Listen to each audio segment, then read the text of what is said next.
Assalamu alaikum.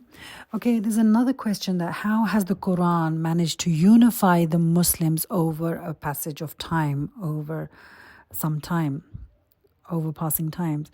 Now, this is a very important question. What you have to see in the question is that how does the Quran unify Muslims after a passage of time? In other words, it means that it's indicating that the Muslims were not unified, and after some time, the Quran helped to unify them.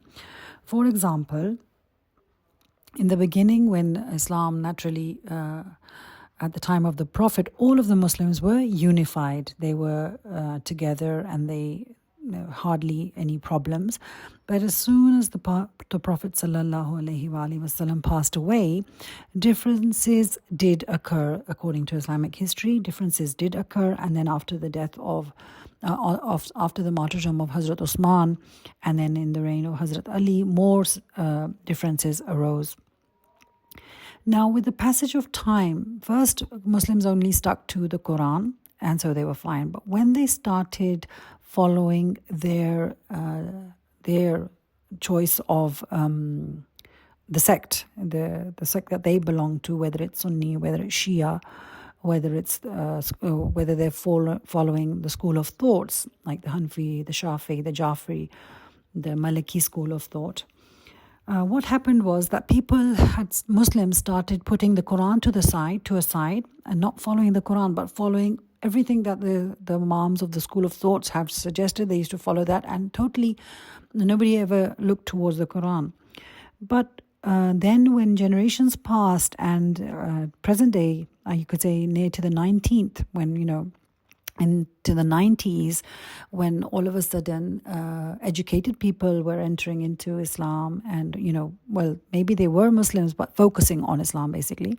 Then they started studying, and many scholars decided that they will bring Muslims.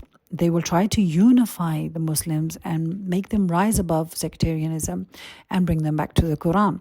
So it was tried, and the Muslims did start studying the Quran, and people have risen above their school of thoughts, because the Quran does unify Muslims. How does it unify Muslims? Because all the beliefs, the fundamental beliefs, the oneness of Allah, angels, and all the articles of faith and the pillars of Islam, it is unanimously all of the Muslims agree to it.